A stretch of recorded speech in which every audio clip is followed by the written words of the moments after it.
Et bonjour à tous, aujourd'hui on se retrouve pour la préparation pour les semis au tournesol. Là on est samedi 8 avril et week-end de Pâques. Et lundi on aimerait bien semer le tournesol. Donc j'ai commencé hier soir le champ parce que cette année il y aura un seul champ de un peu plus de 9 hectares de tournesol. Et donc c'est là où il y avait le couvert, où j'avais décompacté. Et en fait j'avais essayé de détruire le couvert avec une dent, avec le cultivateur. La première fois c'était trop sec, trop humide, du coup ça faisait que tu vois, on voyait que les sillons des dents, ça bougeait pas la terre. Après quand j'ai repris les labours avec le vibro, j'ai essayé de faire un aller-retour dans le champ, là où j'avais passé le cultivateur, ça se faisait pas si mal, mais là, mais à côté, ça allait pas. Donc une fois que j'ai eu fini de passer le vibro dans le labour, j'ai attelé le cultivateur, voir si ça se faisait mieux. Ça se faisait un peu mieux, mais c'était pas toujours ça. Il y avait toujours des plantes qui restaient droites. Et du coup, ensuite, j'ai décidé d'y passer un coup de glyphosate et je l'ai laissé comme ça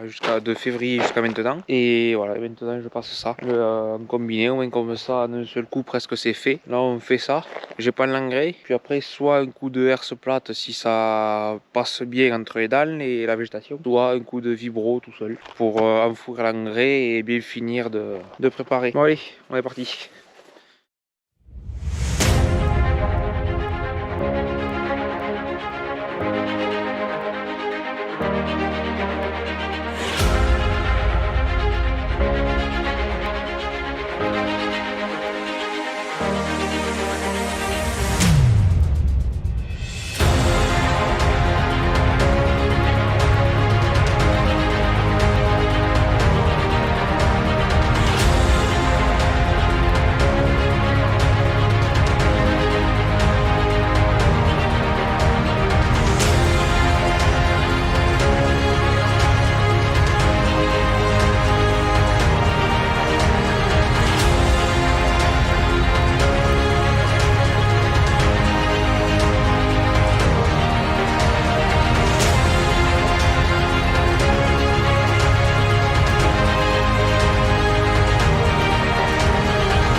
Allez, là, on est une semaine, on est le week-end d'après en fait, on est le samedi 15 avril et tout est fini. Donc là vous venez de voir la préparation et le recouvrement avec la herse plate de l'engrais, parce qu'on n'a pas passé la herse plate pour rien, on l'a passé pour finir d'affiner et pour faire l'engrais surtout. Donc voilà. Et ensuite de le passer dans ce champ là, ce que j'ai pas filmé, on l'a passé dans l'autre champ où j'avais labouré. Là où j'avais, je vous l'avais pas filmé, mais si vous allez sur TikTok ou Instagram, vous verrez que j'ai fait une vidéo où je suis en train de passer le cultivateur sur la labour, enfin le vibroculteur sur la labour, le vibro. Et donc depuis février, ça n'avait pas bougé ça. Donc avec les pluies qu'il y a eu, tout ça, il y a quand même quelques pluies. Donc comme on l'a fait assez tôt, il y a eu le temps d'avoir le gonflement-retrait de l'argile. Donc pas besoin de passer le coup de rotative. On a passé un coup j'ai passé un coup d'herse plate et ça fait vraiment du sable derrière presque. Bon, c'est de l'argile, donc ça fait des agglomérés là, mais des tout petits. Donc voilà. Donc suite à ça, et le lendemain matin, mon père a commencé à semer. Moi comme ça, j'ai pu faire quelques vues avec la caméra et quelques vues au drone que vous allez voir, mais ça sera tout. Il n'y aura pas de grosse partie avec la caméra posée sur l'outil, parce que comme j'avais déjà fait quand même pas mal dans les années passées, donc voilà, pour pas que ça devienne redondant. Donc vous allez le voir, il est pas sur son tracteur, il est sur le 880, mais je reviendrai après pour vous parler de pourquoi il est sur ce tracteur.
Donc voilà, alors là vous venez de voir la partie semi du tournesol. Donc la partie du semi du tournesol, je l'ai fini, j'ai remplacé mon père et en fait mon père il a fait tous les tours et moi j'ai fait tout le reste une fois que j'ai fini de faire tous mes plans au drone. Donc voilà, donc j'ai semé tout le reste et j'ai fini à quelle heure ça? On a commencé le matin et j'ai fini vers 18-19 h. Donc après on est revenu ici, on a tout dételé, tout nettoyé parce que j'avais 4 hectares 15 à semer en sorgho. Donc on a tout nettoyé, changé les disques, refait le plein et aussi dételé le tracteur parce que j'avais prévu de le faire dans la soirée. Et bien sûr l'autre le 880, il a des phares, mais bon, il y en a je sais pas combien de paires, mais il y en a que 3 ou 4 qui fonctionnent, alors que celui-là déjà c'est des LED donc ça éclaire beaucoup mieux. Donc j'ai pris le parti de faire avec celui-là comme ça. Moi après avoir mangé là, on avait tout préparé, tout attelé, tout ça, prêt à partir. On est allé manger, je suis allé commencer à semer. Mon père en attendant il a attelé sur le tracteur la fourche qu'on se sert pour lever les sacs, parce que le lendemain de ça j'avais prévu de désherber le tournesol, désherber le sorgho et aller épandre l'engrais sur les blés, parce que que le mercredi, il prévoyait de la pluie. Donc c'est pour ça que je m'activais le soir. J'ai fini à minuit et demi, je crois, de semer le sorgho. De ça, il fallait que j'aille le rouler. Donc heureusement que le tracteur finalement était attelé à la fourche parce que j'avais 2 sacs d'engrais devant le rouleau qui me gênait, que j'ai déplacé. J'ai attelé le rouleau, j'ai fini de rouler, c'était 2 h du matin par là. Donc voilà. Donc j'ai attelé le rouleau, j'ai remis le tracteur ici. Le lendemain matin, j'ai attelé la pompe à désherber, je suis allé désherber. Et finalement, j'ai réussi à tout faire, même épandre l'engrais. Et aujourd'hui, là, le samedi 15 avril, eh bien, on a un cumul de un peu plus de 20 mm. Donc c'est impeccable pour l'engrais qui va bien se dissoudre et bien pénétrer dans le sol pour que la plante en profite le maximum. Bien aussi pour les semis qui ont été faits. Et même pour les désherbants, vu que c'est des racinaires, eh bien, ça va bien rentrer dans le sol et ça va bien agir.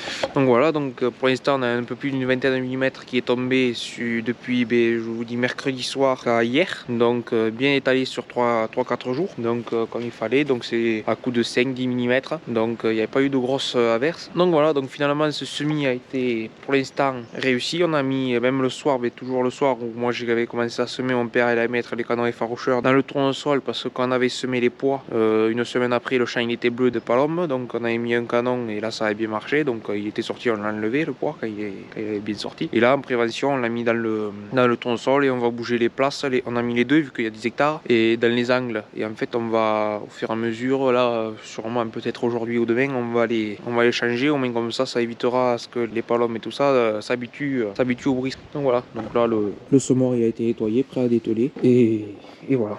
Bon, tout s'est bien passé. À part cette boîte à vitesse là qui... Pourtant on avait changé tous les pignons, mais cette partie là, on a beau la régler, au bout d'un moment ça se met à jouer alors que c'est serré, que j'arrive même pas à le sortir en tirant la main. Ça se sort et ça se change de... Parce que là c'est un réglage ABCDE et en bas il y a un endroit ça fait... Non, là c'est 1, 2, 3, 4 et là c'est ABCD. Et ça s'est bougé. Ça c'est en fait pour avoir la chaîne en face du pignon en bas. Donc ça bouge un peu. Et je sais pas pourquoi ça se met à bouger ça. Bon mais bref, ça en tout cas quand j'ai réouvert tout ça là, pourtant je le regardais, ça avait pas changé de pignon. Donc le semis a été fait. Et après, on avait préparé à changer quelques tuyaux. On a changé ces deux et celui-là. Donc les deux autres ils étaient encore bons. Et voilà. Bon, à part les microgranulateurs, qu'on a toujours eu un problème avec ça. Parce que en fait un microgranulateur il est donné pour 6 éléments. Et nous on en a 2 pour 5. Bon, là j'ai jamais trop compris pourquoi. Et donc on avait déjà essayé d'en mettre tous sur un. Sauf que le problème c'est que de là à ici ça fait trop loin ou inversement. Donc ça commence à faire un ventre. Et vu que c'est cette petite soufflerie là qui envoie l'air, et bien ça n'a pas assez de force pour sortir là-bas, donc ça bouche le tuyau et ça sort pas. Mais le problème quand on a, par exemple celui-là on n'en met que 2, la distribution se fait pour 6. Malgré qu'on règle un débit, il y a 6 godets qui prennent dans la trémie pour donner, donc à bout d'un moment ça déborde et j'ai jamais trop compris comment ça marchait. En plus c'est là au lieu d'aspirer ça souffle, alors on récupère le souffle et ça vient rentrer ici là en fait. Et là j'ai jamais trop compris parce que même sur les autres, j'avais vu d'autres, là ici il y a un trou où l'air peut s'échapper. Donc c'est là où ça déborde. Donc je sais pas si c'est normal ou quoi, mais c'est pas le premier que je vois comme ça. Bon sinon à part ça tout s'est bien passé. Comme je dis, la pluie et tout ça, ça a été impeccable. Donc voilà. Donc aussi pour en revenir, tant que j'y passe au blé, que le fameux blé qu'on avait numéro de l'eau, il y avait des problèmes dessus. Donc nous on a décidé de le laisser en place parce qu'on s'est dit certes il fera pas quand même des miracles. Mais à l'époque où on était, semer un blé dur ou quelque chose comme ça nous aurait fait couper les champs en deux et tout. Et surtout qu'il aurait fallu attendre pour pouvoir entrer dans le champ. Comme je vous dis, on devait semer des pois, les pois on les a semés qu'en février. Si on sème le blé dur en février, je pense que le blé à l'heure actuelle est plus joli que si on aurait semé du blé dur en février. Donc on a décidé de le garder. Finalement ici est quand même pas mal refait. Bon, ça fait pas des miracles, là où il y avait des trous, il y a des trous. Mais je pense qu'on a limite, enfin, ce sera pas une grosse casse. Bon, on a quand même été indemnisé à hauteur de 25 comme si on avait fait 25 hectares. Donc, même si on fait que 25 quintaux, on aura fait 50 quintaux. C'est un peu une moyenne basse, mais déjà, ça serait pas mal. Donc voilà, pour les informations. Là, au 15 avril, là, on a l'orge qui a une hauteur comme ça, là, parce que quand j'ai pendu l'engrais, on y a fait le dernier rapport. Il va être prêt à épier. Il a la dernière feuille. Donc voilà, donc pour l'instant, tout a l'air de bien se goupiller. Il faudra qu'il pleuve, comme dit mon père, au moins une vingtaine de millimètres, enfin un peu toutes les 3 semaines, ça serait bien. Mais bon, c'est peut-être trop demandé. Et on arrivera à faire quelque chose de bon. Bon voilà. Bon allez, finalement, tant qu'à y être, je vais aller bouger les canons. Au moins comme ça, je montrerai le rendu final.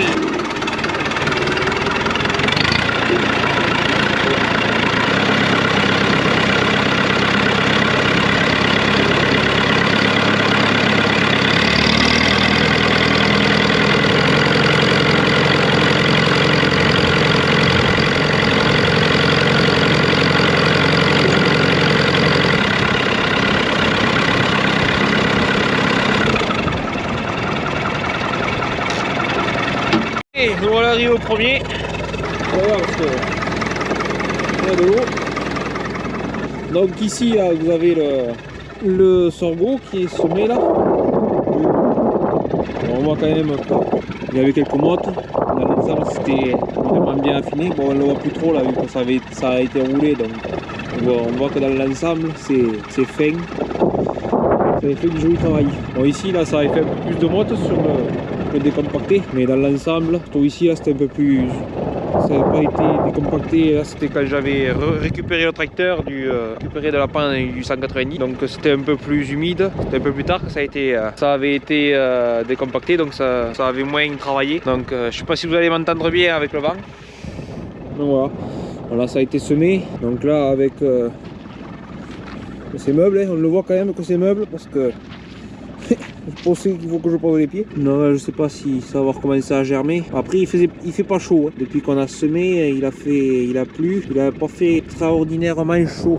Bon, on voit quand même que là, c'est presque vaseux. On va attendre quand même, je pense que ça sèche un peu. Bon, allez, avant que ça me pète à la gueule, je vais voir ça. Donc, nous, on en a deux, les deux mêmes, là, bazooka. Ça va bien parce qu'au moins, ils sont réglables dans tous les sens. Et comparé aux Guardian, qui eux sont pas réglables, les Guardian on peut les régler. Mais si on achète à part il faut acheter le canon plus le programmateur sur un Guardian. Et finalement, le prix on touche celui-là, c'est je crois 20 € plus cher que si on prend le Guardian en plus du programmateur. Donc ça au moins il y a tout qui est intégré, on se fait pas chier. Et pour 20 € de plus, franchement c'est pas négligeable.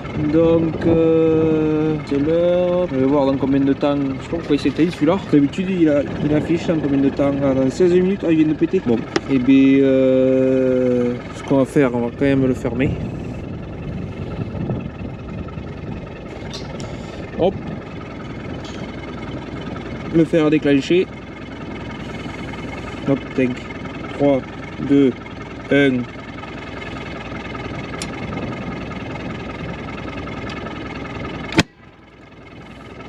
Et bien fermé, oui.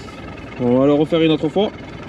5, 4, 3, 2, 1. Comme ça vide bien le circuit. Là, normalement, ça va rien faire.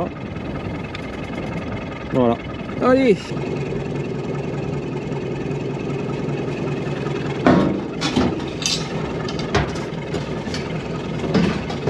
Bon, donc là c'est simple, lui il était là, l'autre il est à l'angle là-bas, je sais pas si on va le voir. Mais celui-là je le mettrai à l'angle là-bas en bas et l'autre je le mettrai à l'angle là.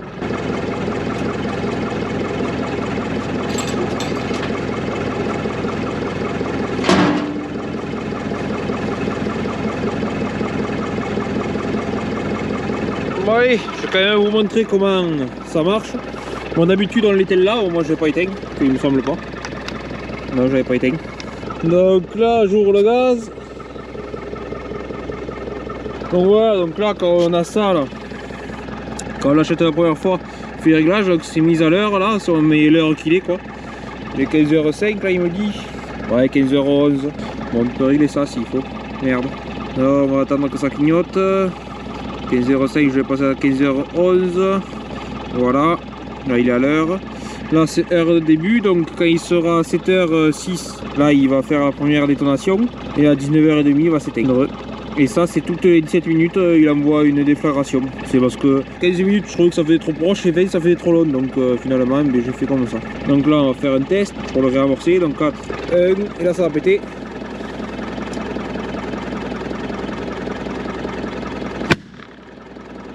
Voilà. Là c'est bon. Mettre un peu plus vers l'angle du champ. Voilà, on fait surtout le tournesol parce que dans le sorgho, l'an dernier on en avait fait, j'avais vu une seule palombe.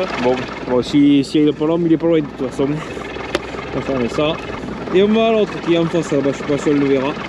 Donc bon voilà, je vous ai montré à peu près comment ça marchait. Donc j'espère que cette vidéo vous aura plu. N'hésitez pas à mettre un like si c'est le cas, à vous abonner pour pas rater d'autres et à poser des questions en commentaire si vous en avez. Bon allez, on se dit à la prochaine. Ciao.